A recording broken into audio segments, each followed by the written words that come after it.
Hello बच्चों, कैसे हैं आप सब? बिल्कुल ठीक है।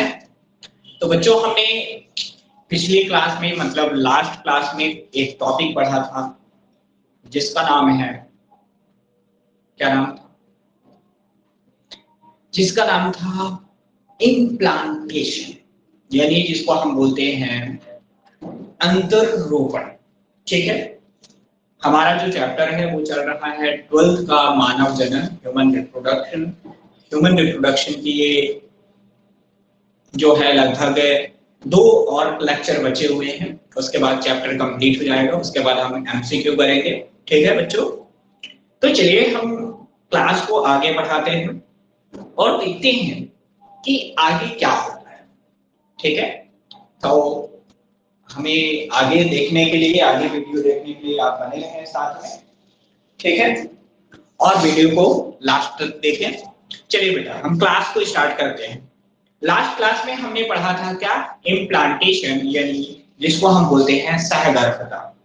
ठीक है बेटा, इम्प्लांटेशन में क्या था कि जो एम्ब्रियो था, भ्रूण था, वो कहां से अटैच हुआ था? गर्भाशय की भित्ति से। किससे अटैच हुआ था? गर्भाशय की भित्ति से। ठीक है बेटा, अब यहाँ पे जो यदि हम बात करते हैं यहाँ पर किसकी बात करते हैं? एम्ब्रियो की, यानी ये जो भ्रूण है, यहाँ पर ये जो भ्रूण है, ये जो एम्ब्रियो है, ये अटैच होता है। किसके अटैच होता है? ये अटैच होता है, ये अटैच होता है। किससे अटैच होता है? ये गर्भाशय भित्ति से। ठीक है, ये किससे अटैच हो रहा है? ये गर्भाशय भित्ति होती है। ठीक है बेटा, और ये क्या होता है? विकासशील भ्रूण होता है, यानी ये डेवलपिंग एम्ब्रियो है जिसका डेवलपमेंट हो रहा है। यानी हम बोलते हैं एक्चुअल में ये होता है भ्रूण होता है, लेकिन ये क्या कर रहा है? डेवलपमेंट हो रहा है। ठीक है, अब इसमें आपको एक स्ट्रक्चर दिख रहे हैं उंगली के समान, ये संरचनाएं दिख रहे हैं, इनको हम बोलते हैं कोरियोनिक विलाय। क्या बोलते हैं? कोरियोनिक विलाय। ठीक है, अब ये जो कोरियोनिक विलाय है और गर्भाशय की जो भित्ति है, ये आपस में क्या हो जाती है? फ्यूज हो जाती है, आपस में बिल्कुल अटैच हो जाती है। ठीक है, यदि हम इसको आगे की ओर देखते हैं, अगला स्ट्रक्चर के बारे में यदि हम थोड़ा पढ़ने की कोशिश करते हैं, जानने की कोशिश करते हैं, तो ये क्या था?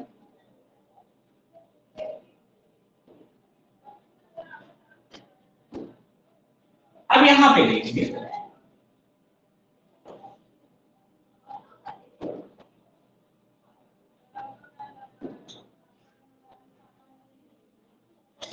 ये होती है गर्भाशय,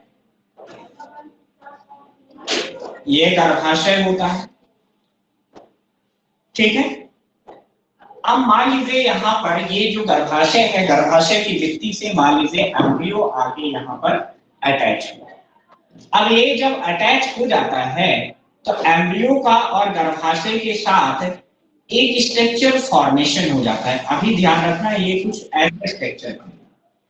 ठीक है, यहाँ पर जो एम्ब्रियो का जो स्ट्रक्चर हुआ है वो कुछ ऐसा बनेगा। अभी एक्चुअल में इसका डेवलपमेंट हो रहा है।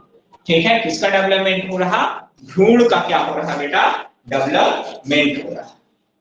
ये क्या होता है बेटा? भ्रूण होता है। क्या होता है? भ्रूण होता है।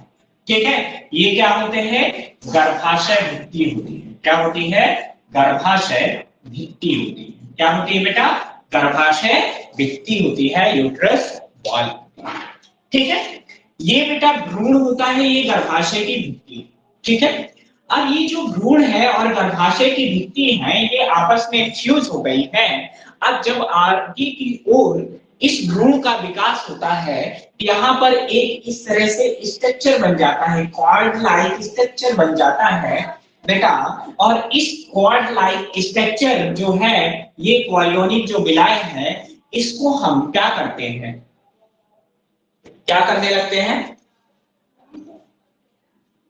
इसको हम क्या बोलेंगे, इसको हम बोलेंगे, ये जो आपको दिखाई दे रहा है इसको हम बोलते हैं प्लेसेंटा, अपरा बोलते हैं। क्या बोलते हैं, अपरा।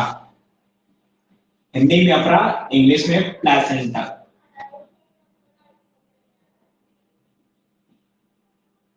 क्या बोलते हैं, ठीक है।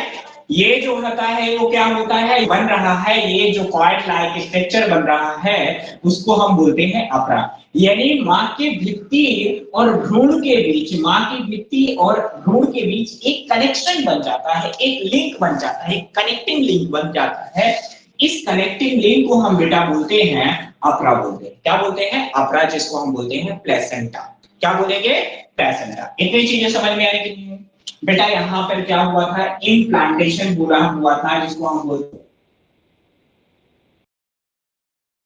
इम्प्लांटेशन पूरा था। इम्प्लांटेशन के बाद चाहिए वैसे क्या, एम्ब्रियो का डेवलपमेंट, एम्ब्रियो क्या कर रहा है, डेवलपमेंट कर रहा है धीरे धीरे। जब एम्ब्रियो का डेवलपमेंट होता है, विकास होता है, तो क्या होता है, जो मां की भित्ति यानी गर्भाशय वॉल होती है, मदर यूट्रस वॉल होती है, उससे ये जाकर क्या हुआ है, अटैच हुआ है। तो ये क्या होता है, आपस में फ्यूज हो जाते हैं और एक स्ट्रक्चर फॉर्म करते हैं। क्या बनाते हैं, एक स्ट्रक्चर, एक संरचना का निर्माण करते हैं। ठीक है बेटा। अब ये जो स्ट्रक्चर यहाँ पर गर्भाशय की भित्ति और भ्रूण भ्रूण के बीच में ये जो संरचना बन रही है, स्ट्रक्चर बन रही है, बेटा इसको हम बोलते हैं अपरा। क्या बोलते हैं, अपरा।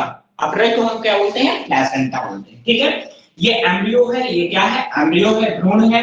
अब इसकी ओर, इसके चारों तरफ, इसके सराउंडिंग में इसके चारों तरफ एक द्रव होता है जिसको हम बोलते हैं एमनियोटिक फ्लूइड। क्या बोलते हैं बेटा, एमनियोटिक, एमनियोटिक द्रव बोलते हैं। क्या बोलते हैं, एमनियोटिक द्रव बोलते हैं। क्या बोलते हैं बेटा, एमनियोटिक द्रव बोलते हैं। इतना समझ में आया कि नहीं आया, आ गया, आगे बढ़ो। क्या समझ में आया कि जब भ्रूण का डेवलपमेंट होता है, यानी जब एम्ब्रियो का डेवलपमेंट होता है, तो गर्भाशय की भित्ति, यूट्रस वॉल एंड एम्ब्रियो के बीच में एक कनेक्टिंग लिंक बन जाती है, एक कनेक्टिंग संरचना यानी संयोजी संरचना बन जाती है। और इस संयोजी संरचना को, कनेक्टिंग लिंक को हम बोलते हैं अपरा। क्या बोलते हैं, अपरा या प्लेसेंटा। ठीक है। अब बेटा ये जो अपरा बन रहा है, इसका फंक्शन क्या है, क्या कार्य है जो बन रहा है,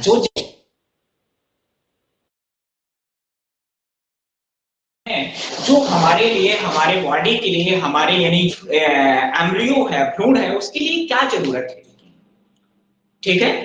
तो बेटा ये क्या, इसकी जरूरत ये है कि ये मदर और एम्ब्रियो के बीच में क्या करता है, जोड़ कर रखता है, कनेक्ट बना कर रखता है। ठीक है। एक संयोजी संरचना बनाकर रखता है जो मदर और एम्ब्रियो के बीच को रिलेशन यानी उसके बीच संबंध को जोड़कर रखता है। क्यों रखता है, इसकी क्या जरूरत है, तो बेटा इसकी ये जरूरत है कि अब ये जो एम्ब्रियो है इसका डेवलपमेंट होना है, यानी आगे की ओर इसकी ग्रोथ होनी है, विकास होना है। ठीक है। अब जो ये एम्ब्रियो का विकास हो रहा है तो ये कैसे हो, उसके लिए न्यूट्रिशन तो चाहिए ना, पोषण तो चाहिए ना। यदि आपका विकास हो रहा, आपके शरीर का विकास हो रहा, तो क्यों हो रहा, क्योंकि आपको क्या मिल रहा है, न्यूट्रिशन मिल रहा है, पोषण मिल रहा है, इसलिए आपके शरीर का क्या हो रहा, विकास हो रहा है। ठीक है। जब हमारे शरीर का विकास हो रहा है तो क्या होता है, ये आगे की ओर डेवलपमेंट स्टार्ट होता है। ठीक है। इतनी चीजें समझ में आई कि नहीं आई, आ गई। चलिए हम आगे बात करते हैं। ठीक है बेटा। अब ये जो अपरा बन रहा, प्लेसेंटा बन रहा है, इसका हमारे शरीर में और मदर के शरीर और भ्रूण के बीच में क्या संबंध दर्शाता है, क्या इसका फंक्शन है, उसके बारे में हम देखते हैं जरा। ठीक है बेटा। तो पहले आप इस संरचना को बनाइए, फिर हम देखते हैं आगे। तो 2 मिनट के अंदर इसको बनाइए, फिर हम आगे बढ़ते हैं।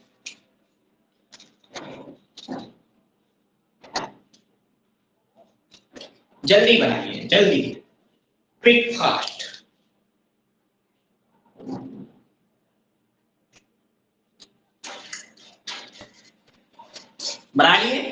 देखते हैं आगे।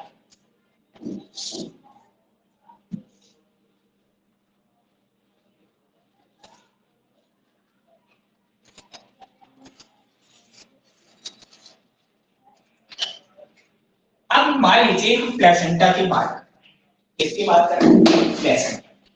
ठीक है, अब ध्यान से देखिएगा, मान लीजिए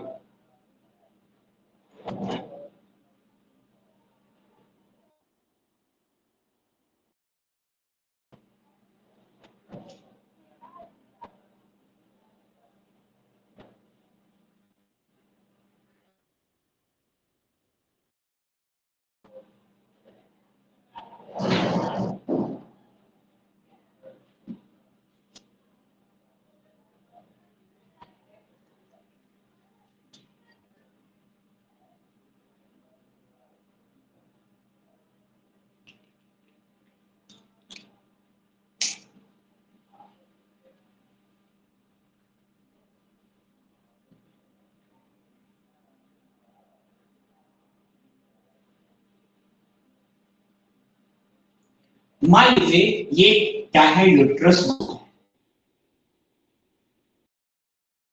है बेटा, यूट्रस है। ठीक है, गर्भाशय है, क्या है? गर्भाशय। ठीक है, और ये डेवलपिंग क्या है? एम्ब्रियो है। क्या है ये? डेवलपिंग एम्ब्रियो है, विकासशील भ्रूण है। इसमें पैर बनेगा, ठीक है, इसमें पैर बनेगा ये, ठीक है, इस तरह से पैर बनने लगेंगे। ठीक है, ये अभी संरचना बनना चालू है। ठीक है, अब क्या है कि ये जो गर्भाशय है और ये जो भ्रूण है, ये क्या है? भ्रूण है। इसके बीच में एक संरचना ये कनेक्ट करने वाली, ये जो संरचना बन रही है, इस संरचना को हम बोलते हैं प्लेसेंटा। क्या बोलते हैं? प्लेसेंटा। क्या बोलते हैं? प्लेसेंटा। अब ये जो प्लेसेंटा है बेटा, क्या प्लेसेंटा है, इसका इस भ्रूण के बॉडी से क्या लेना देना है? यानी भ्रूण और मदर की बॉडी से क्या लेना देना है? तो पहला जो है, ये काम जो करता है, प्लेसेंटा जो काम करता है, यह क्या काम करता है? यह भ्रूण को पोषण प्रदान करता है। पहला इसका काम क्या है? यह भ्रूण पोषण प्रदान करता है। ठीक है, ओके। साथ में और क्या करता है?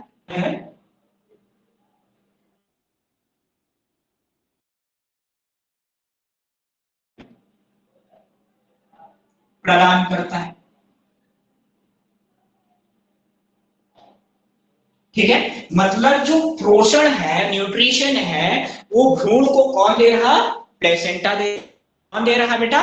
प्लेसेंटा दे रहा। ठीक है, कौन दे रहा? प्लेसेंटा दे रहा। यानी जो प्लेसेंटा है वो भ्रूण को क्या कर रहा? पोषण प्रोवाइड कर रहा। ठीक है, ये भ्रूण को ऑक्सीजन दे रहा। और क्या करता है? और इसका फंक्शन क्या होता है? ये भ्रूण क्या, यह है भ्रूण को से, या कि यह CO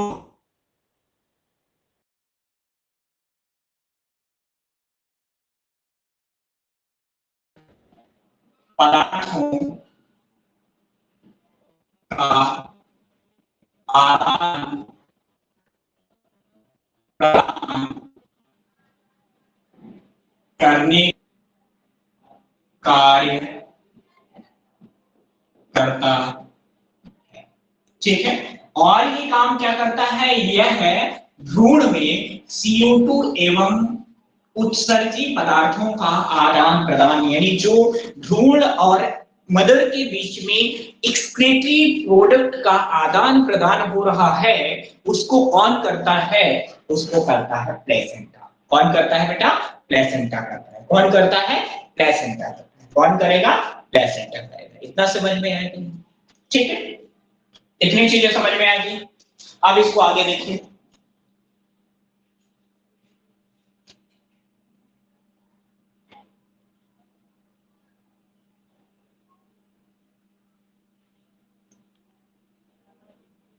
चलिए आगे बात करते हैं। मेरी वॉइस क्लियर है ना?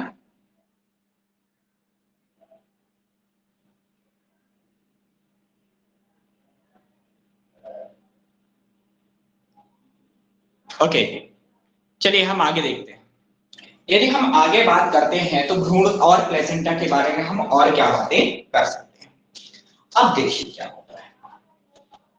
जो भ्रूण है, भ्रूण से ये जो प्लेसेंटा है, यह एक पॉइंट द्वारा जुड़ा होता है, यहां से एक बिंदु द्वारा जुड़ा होता है, यानी एक रज्जु नाभि इसको हम बोलते हैं। क्या बोलते हैं? रज्जु नाभि बोलते हैं ना, नाभि।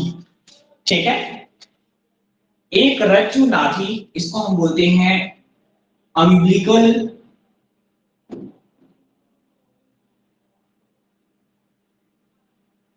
Umbilical card.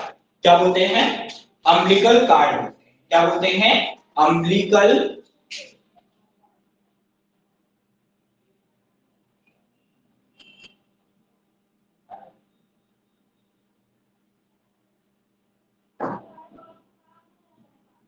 ठीक है, ये अम्बिलिकल कार्ड द्वारा जो होती है, भ्रूण के एक नाभि के द्वारा क्या होती है, भ्रूण से ये जुड़ा होता है।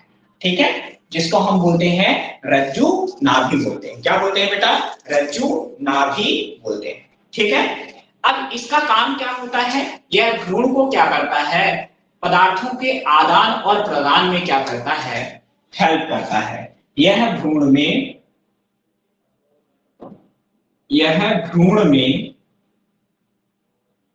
पदार्थों के आदान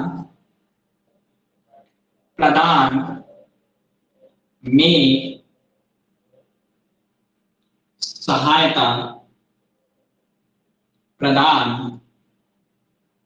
करता है। यानी यह क्या करता है? भ्रूण के शरीर में पदार्थों के आदान प्रदान करने में सहायता प्रदान करता है, यानी मदद करता है। इतना समझ में आया कि नहीं? आ गया बच्चा? तो ये कंप्लीट हुआ, अभी नहीं हुआ है, ध्यान से समझ। अभी हमने सिर्फ इसका फंक्शन बताया है। किसका फंक्शन? किसका? प्लेसेंटा। प्लेसेंटा का फंक्शन क्या है? यह भ्रूण को पोषण प्रदान करता है, यह भ्रूण को ऑक्सीजन प्रदान करता है, यह भ्रूण में CO2 एवं उत्सर्जित पदार्थों का आदान प्रदान करता है। ठीक है, यह भ्रूण से एक पॉइंट द्वारा, एक बिंदु द्वारा जुड़ा होता है, जिसको हम बोलते हैं रज्जुनाभ, या इसी को हम बोलते हैं अम्बिलिकल कॉर्ड बोलते हैं। ठीक है, यह भ्रूण को क्या करता है? भ्रूण से पदार्थों के आदान प्रदान करने में क्या करता है? हेल्प करता है, मदद करता है। इतनी चीजें समझ में आ गई। आगे आगे बात करते हैं। आगे यदि हम बात करते हैं बेटा, तो जो अपरा है, प्लेसेंटा है, तो एक काम और करता है। ठीक है, इसको हम मिटा रहे हैं, आप इसको लिखेंगे। प्लेसेंटा जो है बेटा, प्लेसेंटा के और कुछ काम है, और कुछ फंक्शन है। ठीक है, प्लेसेंटा के और कुछ फंक्शन क्या है, जरा देखिए।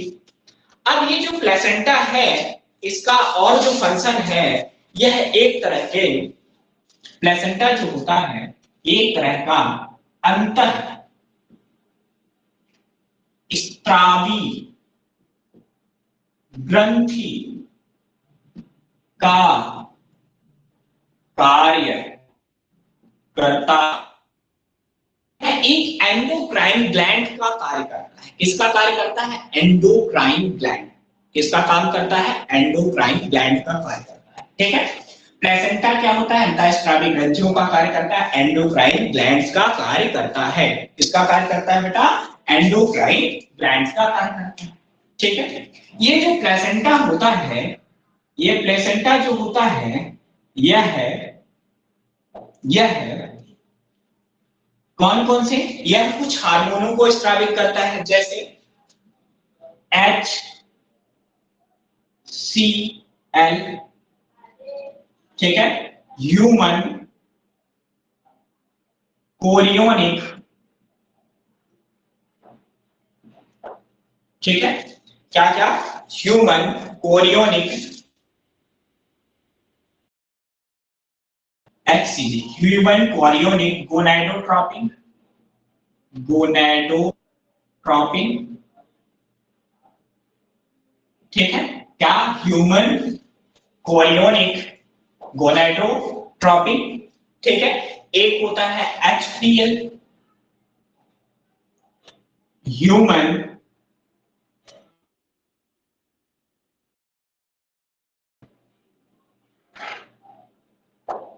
ठीक है,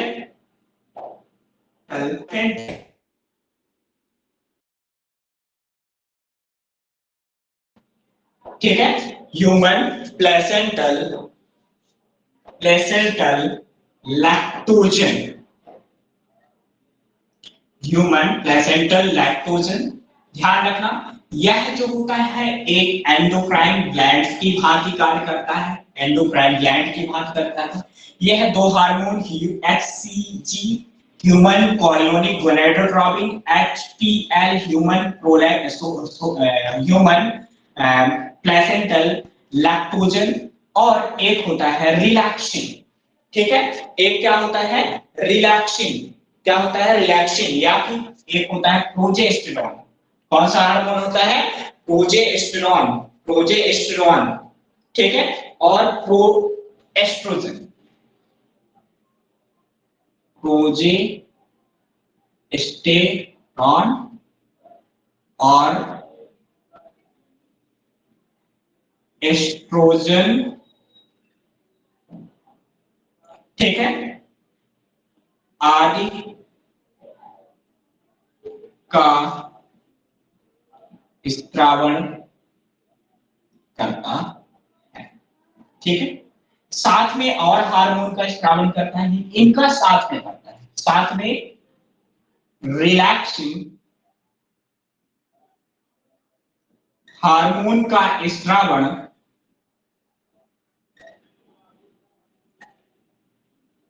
स्त्रावण केवल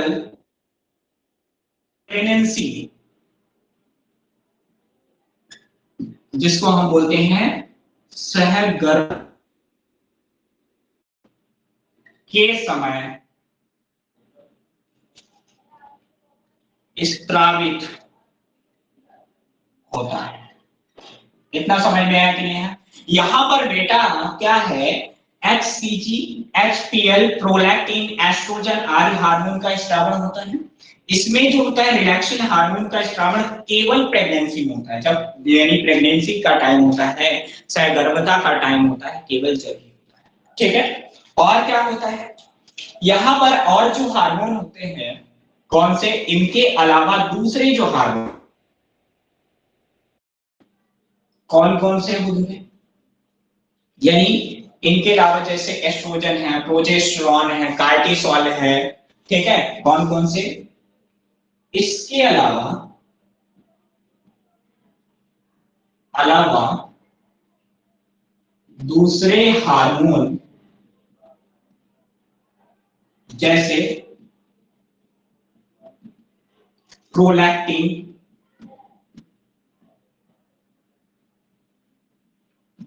कार्टिसोल,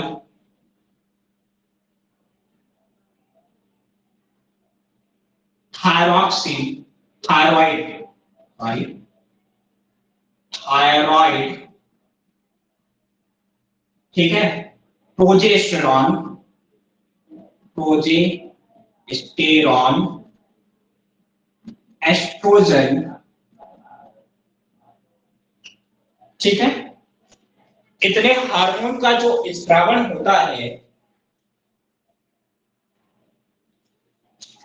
हर एस्ट्रोजन आदि हार्मोन का स्त्रावण का स्त्रावण सहगर्भता, स्त्रावण सहगर्भता सहगर्भता के समय होता है। ठीक है, यानी ये जो हार्मोन है HCL, human chorionic gonadotropin, human prolactin,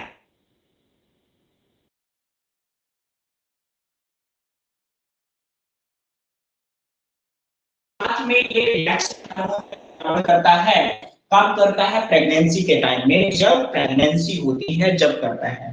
इसके अलावा और हार्मोन, ऐसे कौन से हार्मोन है जो इस समय स्रावित होते हैं? किस समय? प्रेगनेंसी के टाइम, यानी जब सहगर्भता का टाइम होता है उस समय और कौन कौन से हार्मोन स्रावित होते हैं? तो उस समय स्रावित होने वाली जो हार्मोन है, प्रोलैक्टिन है, कॉर्टिसोल है, क्या होता है? कॉर्टिसोल है, ठीक है, हो गया। आज हार्मोन का स्रावण ओनली कब होता है? सहगर्भता, यानी जब प्रेगनेंसी होती है। अब ये जो हार्मोन होते हैं, ये हार्मोन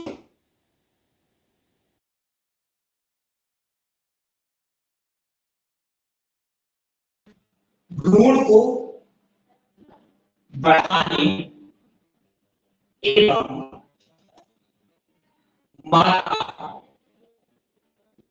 के उपापचयी क्रियाओं